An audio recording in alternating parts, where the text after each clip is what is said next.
Magandang araw po mga kababayan at pag-uusapan po natin ang kakatapos lang na exclusive interview ni Vice President Sara sa mga Banateros kung saan sinabi nga ni Vice President Sara na hindi po siya natatakot sa kung anuman yung kahihinatnan, yung kanyang naging desisyon at lalong hindi po nagsisisi si Vice President Sara sa kanyang pag-announce na siya po ay tatakbong presidente sa 2028. At hindi lang po yun ang ating pag-uusapan. Sabi ni Atty. Rowena Guanzon, tapos na.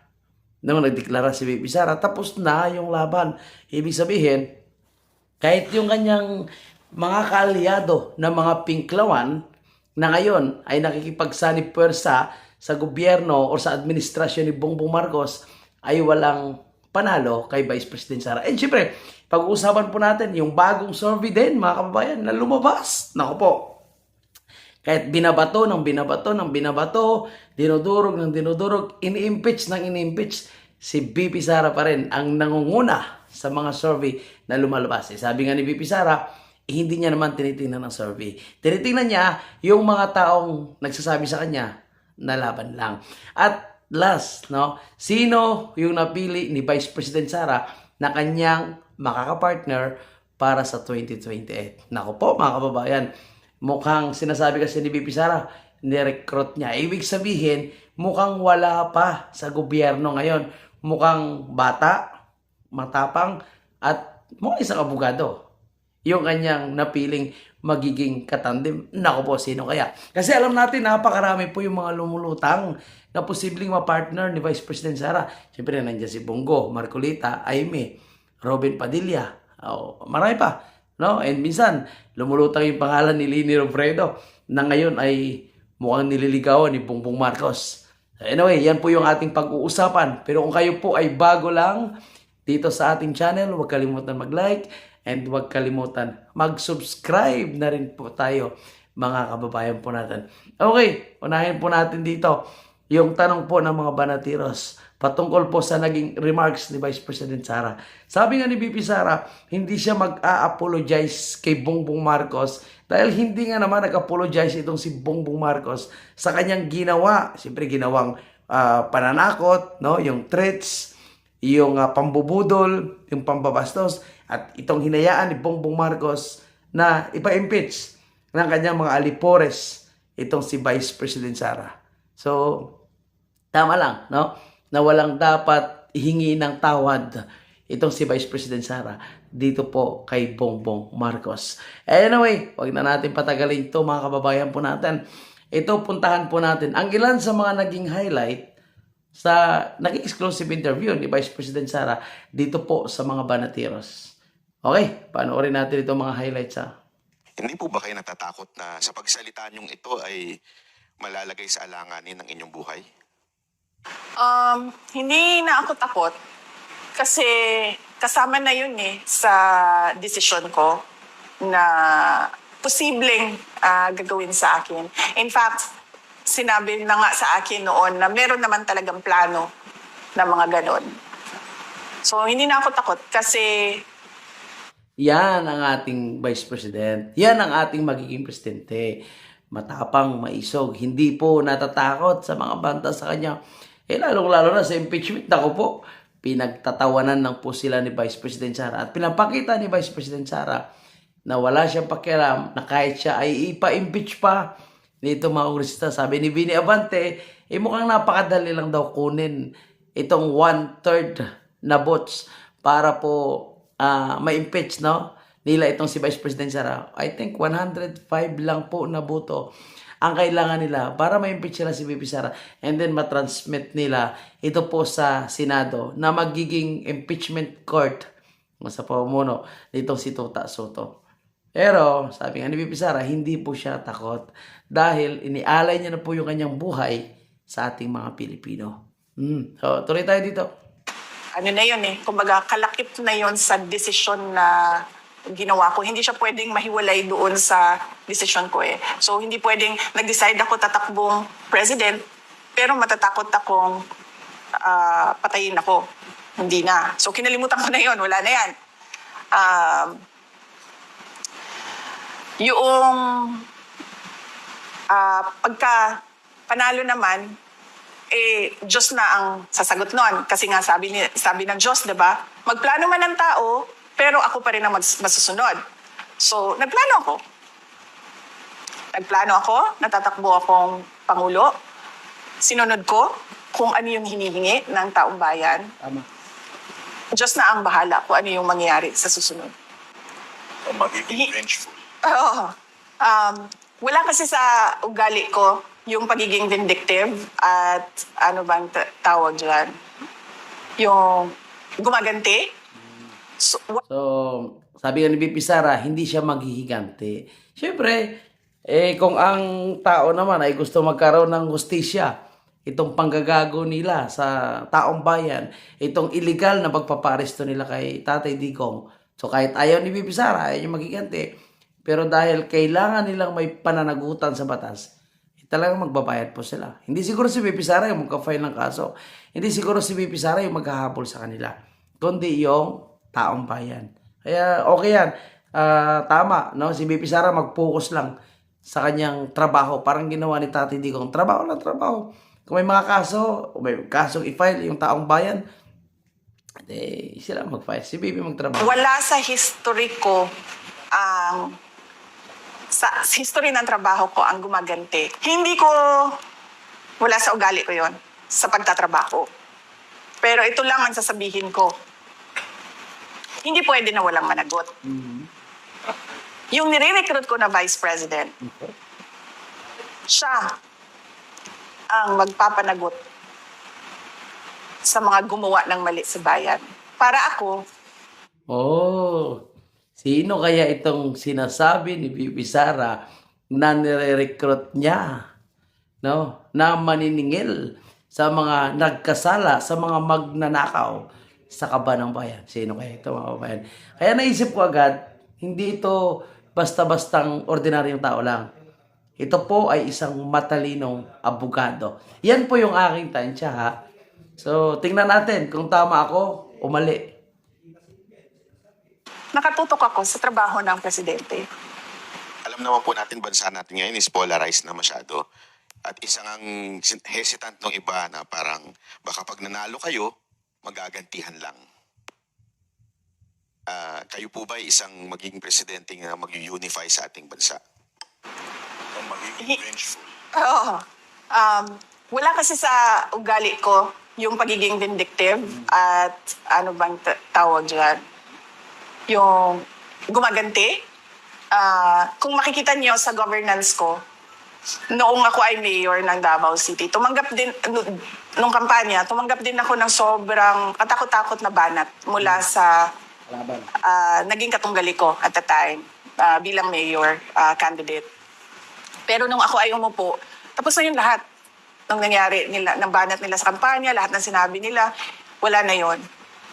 Tapos kung maalala nyo, nung ako ay mayor, hindi ako gusto ng mga tao na nakapalibot kay dating Pangulong Rodrigo Duterte. Hindi naman natin tinatago iyan. Tama. Diba? Nahirapan nga ako magpa-approve ng city administrator ko noon. Kasi kinukontra talaga nila ako. Pero hindi ko naman sila binalikan. Ang dami nilang pahirap na ginawa sa akin. Pero pinabayaan ko lang na para bang, sige, yan yung gusto nyong gawin, gawin nyo lang. So, yan po yung ating Vice Presidente, mga kababayan po natin. Na, tama naman yan. Hindi mo kailangang maghiganti sa kanila. So, mas importante ang trabaho niya. Mas importante na maiangat ang ekonomiya ng ating bansa. Hindi kagaya ng ginagawa nitong gobyerno ni Marcos Jr. Walang ginagawa kundi yung pagpapabagsak sa mga Duterte. Na kung tutuusin nga, walang kasalanan sa kanila eh. Tumulong pa sa kanila para makabalik sila sa Malacanang. So, sinisira nila, pinapa-impeach sila, pinakulong nila kasi nga nabubuking ang kanilang pagiging magnanakaw at kinakatakot nila na manalo itong si Vice President Sara kasi akala nila babalikan po sila. Okay na sabi ni BP Sara, hindi sila hahabulin, hindi sila babalikan. Walang personalan. So tatrabaho lang si BP Sara kaya mabuhay. Yung mga kongresista, no, huwag kayo palang matakot kay BP Sara. Kahit i-impeach nyo man ngayon si BP Sara, sabi niya nga, hindi kayo paghihigantihan ni BP Sara. Kaya huwag kayong matakot. Sige lang. i-impeach nyo lang siya. Kasi hindi naman pala kayo, hindi naman maghihiganti sa inyo si Baby Sara. Lalong-lalo na yung pastor na Manyakis, no? Huwag ka mag-alala, kahit nag-file ka ng pang-apat na impeachment complaint against kay Vice President Sara, na sinasabi mong talagang gusto nyong ipa-impeach si Baby Sara, okay lang.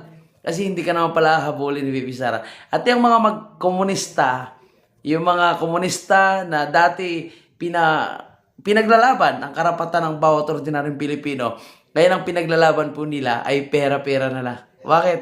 O, tingnan mo, nakipagsabuatan sila sa mga magnanakaw, yung mga mapang-aping negosyante, mapang-aping politiko, kagaya ng gobyerno ni Bongbong Marcos, para lang hindi makaupo si BP Sara. Kasi kinakatakot nila, isa po sa advokasya ni Vice President Sara is sundan kung anong sinimula ni Tatay Digong. Ano yan? Insurgency free. Ang gusto ni BP Sara ay tapusin na itong mga komunistang grupo, itong mga rebuilding grupo sa ating bansa. Yan ang kanilang kinakatakot. Gusto ni BP Sara matapos na ito para makapokus na lang po ang mga sundalo natin sa pagpoprotekta sa ating bansa. O hindi na kailangan magpatayan ng mga Pilipino dahil sa maling ideolohiya nitong mga komunistang ito. Kaya ngayon, sabi nila, gagawin nila ang lahat para ma-impeach lang itong si BP Sara. Kasi nanginginig nga sila, yang si Kulot, yang si Risa, yang si Ngawi, yang si Franz Castro, yang si De Lima. Yung girl power daw sila. Baka saba power yung mga hayop na ito.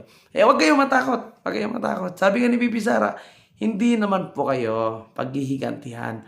Ang focus niya is magtrabaho lang. Kaya ligtas ka naman pala, Vini Abante. So, wala sa history ko ang sa history ng trabaho ko ang gumaganti. Kung nakita nyo sa Office of the Vice President, pag upo ko dyan, karamihan dyan ay mga appointees ni Vice President Leni Robredo.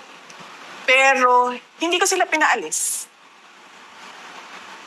Hindi ko sila sinabihan na papalitan namin kayo ng mga tao namin na pwede naman namin gawin dahil yung mga hindi permanent positions ay wala naman security of tenure yon. So sinabi ko, pabayaan niyo sila. Kung gusto nilang tumuloy, welcome sila na magtrabaho sa Office of the Vice President. Kung ayaw na nila, dahil ayaw nila ako, then welcome din silang mag-resign. So wala kaming pinaalis dyan. Noong ako ay umupo, wala akong, hindi ko siniraan si dating Vice President Leni Robredo sa mga ginawa niya bilang Vice President. In fact, gusto nga sana namin yung mga legacy ng mga nakaraan ng mga Vice President ay malaman ng mga tao kung ano yung mga accomplishments nila at mga ginawa nila. Mantakin nyo, no, mga kababayan, no? Ang swerte pala ng mga empleyado ni Leni Robredo. Tingnan mo, ha? Hindi po sila sinibak ni Vice President Sara. Hinayaan sila magtrabaho at nasa kanila pong pagdidesisyon kung gusto nilang makatrabaho si Vice President Sara o hindi. Ang swerte, di ba? Ganun po dapat yung tularan. At tama naman sinasabi niya, itong mga pinklawan, itong mga dilawan, itong mga supporter ni Leni Robredo, na galit kay BP Sara. Tingnan nyo, ni minsan ba siniraan ni BP Sara si Leni Robredo? Hindi po. Bakit? Kasi yan nga ugali niya. Hindi niya kailangan manira, hindi niya kailangan maghiganti, hindi niya kailangan sibakin yung mga nakarang administration. Dahil ayaw niya. Ang gusto niya is trabaho lang. And kung gusto nila magtrabaho, edi still lang sila. So, ganoon din ang mangyayari dito sa gobyerno ni Marcos Jr. Yung mga nasa cabinet secretaries, yung mga nagtatrabaho kay Bongbong Marcos, huwag kayong mag-alala. Kasi pag tapos ni Bongbong Marcos, hindi naman pala kayo agad tanggalin ni Vice President Sara. Nasa inyo lang kung kayo pa ay magtatrabaho. Pero sigurado natanggal dyan si Claire Castro. Di ba? Sigurado dyan natanggal itong si Claire Castro.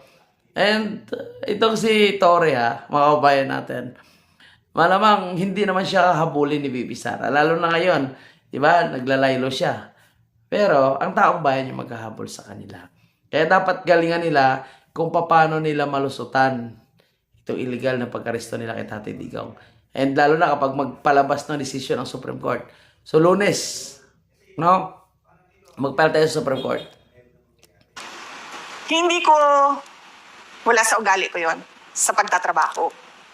Pero ito lang ang sasabihin ko. Hindi pwede na walang managot. Yung nire-recruit ko na Vice President, siya.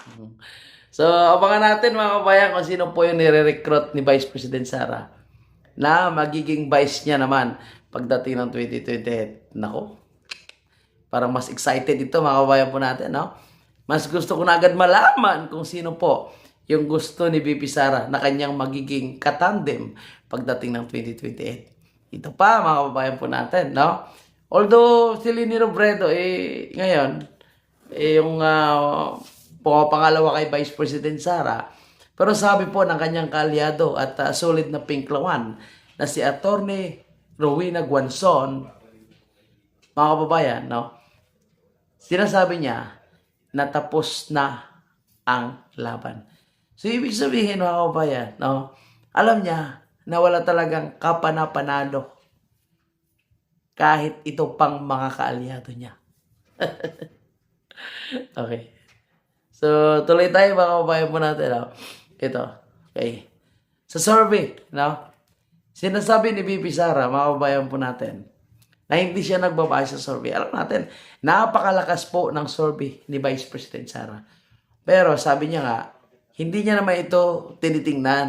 Ang tinitingnan niya is yung sinasabi ng taong bayan. Unang-una, tuwing lumalabas siya na sinasabi ng tao, laban lang. Siya na kanyang tinitingnan. Kaya patuloy siya na lumalaban at kumukuha siya ng lakas sa taong bayan na kahit siya po ay dinudurog, binabato ng kung ano-anong kasinungalingang issues, hindi siya natatakot. Kasi nga, hindi naman siya nagpapasurvey. Sabi niya nga eh. So kung nagkakaroon ng mataas sa survey, talagang sagot yan ng taong bayan. Dahil hindi naman nagpapasurvey si VP Sara, hindi niya nga alam kung sino nagpapasurvey. At siya po yung nangunguna. Kaya nitong resulta, ang bagong resulta ng survey lang. Ayan o. So walang kinalaman si VP Sara dyan. Hindi niya alam kung sino gumagawa ng survey nito. Naisip ko baka si Risa Hontiveros. Yung nagpagawa ng survey para makita niya kung umaangat na po siya o hindi. Pero wala talaga mga kabayan po natin. Mantakin mo ha. Kahit ipagsama mo pa yan lahat. 27 plus 15. Mahihirapan pa rin silang talunin si VP Sara. And sigurado, yung iba dyan, susuporta pa kay VP Sara. Kasi hindi pa naman, hindi pa naman sigurado yan ng mga botante. Yung iba kasi tumitingin lang kung sino yung popular. Yung iba din tinitingnan kung sino yung may paninindigan. Itong si Risa, alam naman walang paninindigan. Itong si Rapi Tulfo, wala rin paninindigan. Si Leni Robredo, wala rin. Mantakin mo ha. Kain, suka sila ngayon. So yung tao iba, nagtitingin kung sino yung may paninindigan. Etong si Rapi Tulfo, 15%. Hindi pa lumalabas yung mga issues nila, yung pagkabit-kabit nila, yung paggamit nila ng kanilang kapangyarihan para makalusot sa itsasaboy, yung paglulustay nila ng pera, yung paglulustay niya na binibigay doon sa mga babae. Itong si Risa Hontiveros, yung mga insertion niya na napakalaki. Itong si Leni Robredo, hindi niya nga marisolba yung droga at krimen sa kanyang lugar. Isa pa yan. So wala pang paninira sa kanila. Si VP Sara ang todo na sinisira po nila. Pero tingnan mo ha, mas lalo pang tumataas. Kaya ulitin ko lang sa mga naninira kay VP Sara, sa mga gustong magpa-impeach, no, na mga kongresista kay VP Sara, huwag kayong mag-alala. Kasi hindi naman kayo hihigantihan ni Vice President Sara. Okay, punta tayo sa ating mga panibagong topic. John Vic Remulla. No? Pag-usapan natin yan. Jamagno. Ngayon, grabe makapag-criticize kay Vice President Sara. Dati, hinahalik-halikan niya. Dahil sa pera, nasusulan, so nakatanggap ng mali-malita, so todo banat ngayon kay VP Sara. Pero nagkaroon siya ng katapat. Kaya yan yung inabot nitong si Jamagno. Pero bago tayo pumunta dyan, ito, John Vic Remulla pambato daw ni Lisa Marcos sa 2028. Mukhang kawawa ito mga kabayan po natin, no? Kahit sa mga survey ay hindi lumalabas. And bantakin niyo po, mga kababayan natin. Itong si John B. Crimolia, todo na ngayon pagpapapreskon. At ang kanya maging katandim daw ay walang iba, kundi itong si Secretary Vince Dizon ng DPWH na hindi nagsasalita kung wala namang kamera. So ang tao ngayon sobrang napakatalino na. At tinitingnan po nila kung sino po yung mga gustong tumakbo dahil sa kanilang personal na interes at kung sino po yung gusto talagang magserbisyo. Siyempre walang iba kundi ang mga Duterte. Kasi kahit anong akusasyon po nila na mga magnanakaw ito, ano akusasyon nila sa corruption, talagang hindi nila mapapatunayan. Kasi nga, hindi magnanakaw ang mga Duterte.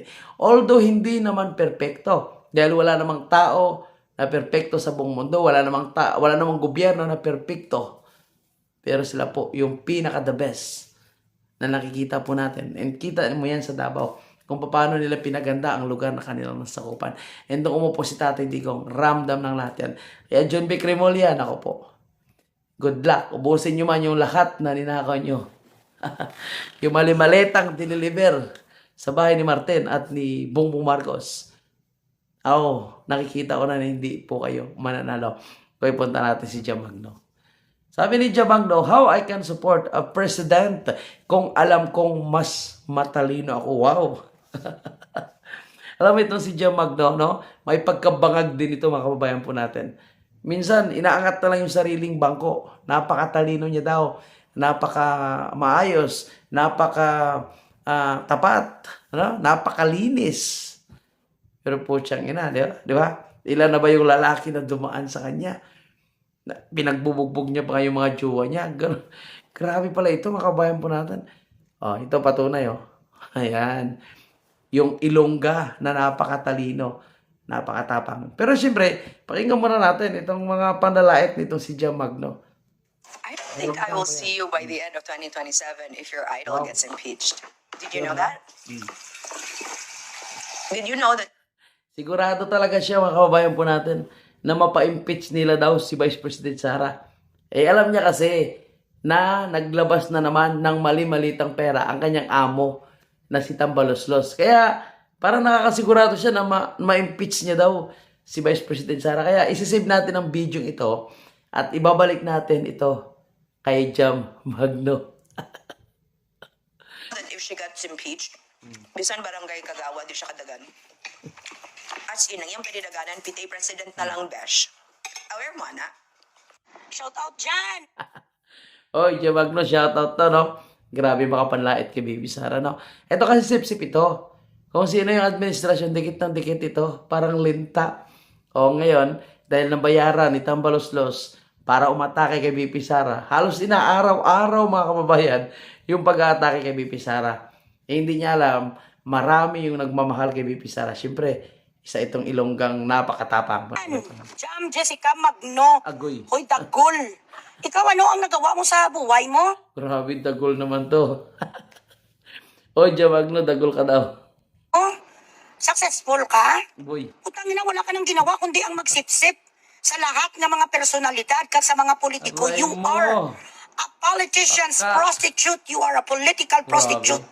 Yun ang tawag sa'yo. Your name has been prostituted several times noon dumapatay ka kay Tatay Digong. Uy. Ang bilatsing iloy mo kasi siya Bilat. popular. Binigyan ka lang ng pera Bilat sang iloygid mo. ni Romualdez, sobra ka pa sa aso. Bawa Tapos ka. ngayon, the nerve, the gall, and the audacity, ang putang ina kang adaptiba kang di ka nga totoong anak na sang mga kinikilala mo. Gulang, anak ka sang labandira. Kahit anong gawin mo, nanggaling ka sa putik. Pa-insultuhin ka kay Sara, putang ina, doon may PhD ka. Tamad ka, you're a slut, you don't even have a job. So, di ba? Ayan, Jamagno, nakatikim ka ngayon ng hindi mo inakalang pandudurog sa'yo. Durog na durog si Jamagno, di ba? Nabuking tuloy yung kanyang tunay na pagkatao. Mantakin mo, adaptiba lang pala itong si Dagol. Kaya, ang hirap manlait, no?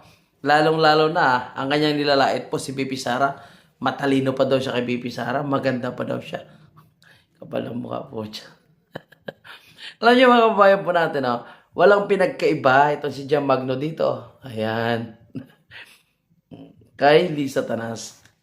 Mantakin niyo mga kabayan po natin.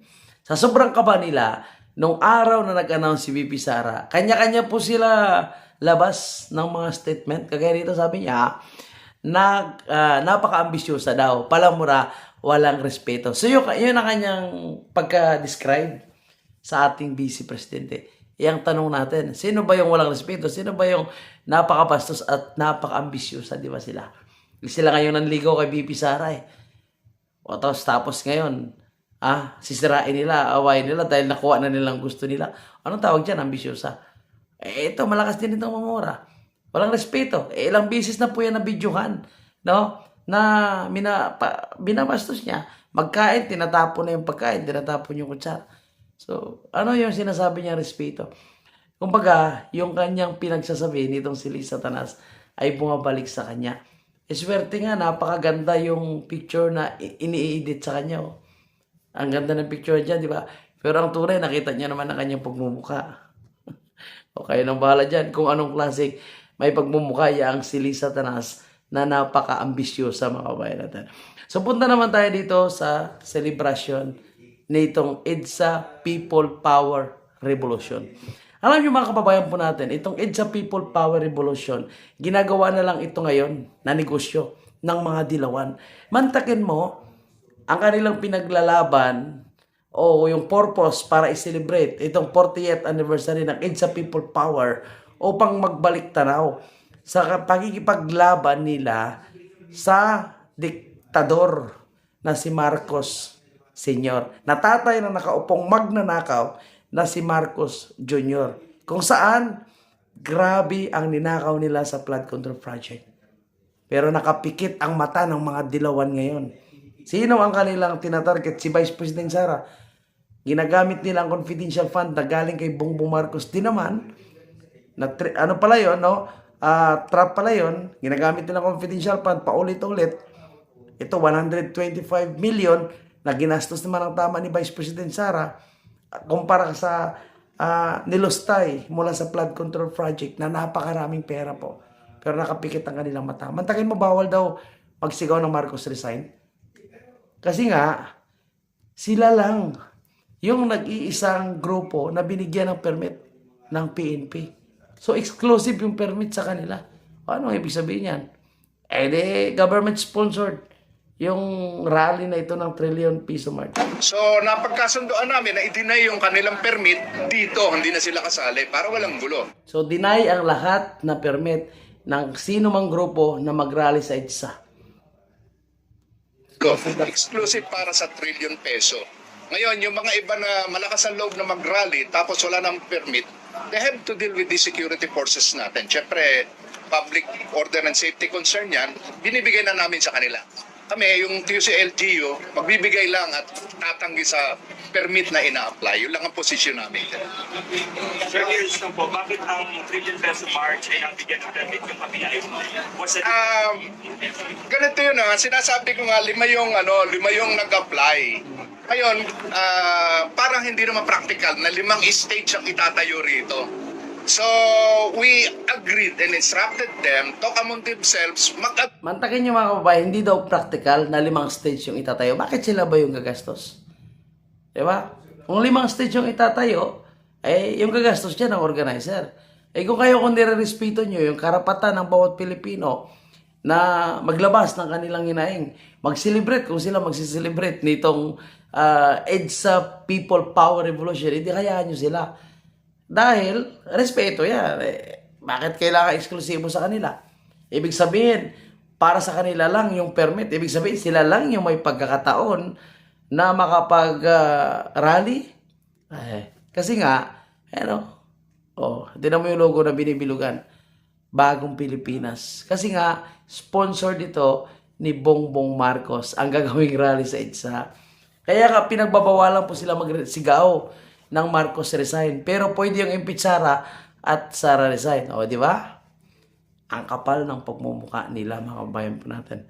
O, shoutout sa lahat. At kung nakarating po kayo sa video ito, maraming salamat. At huwag kalimutang i-like, huwag kalimutang i-share, at huwag kalimutang mag-subscribe kung kayo po ay hindi pa nakasubscribe. Ito, si Erwin Tulfo. Dati pinagmumura niya yung ambasador ng China. Pinapalayas niya sa Pilipinas. Ngayon, makikipag-usap na daw siya o makikipagpulong sa ambassador ng China.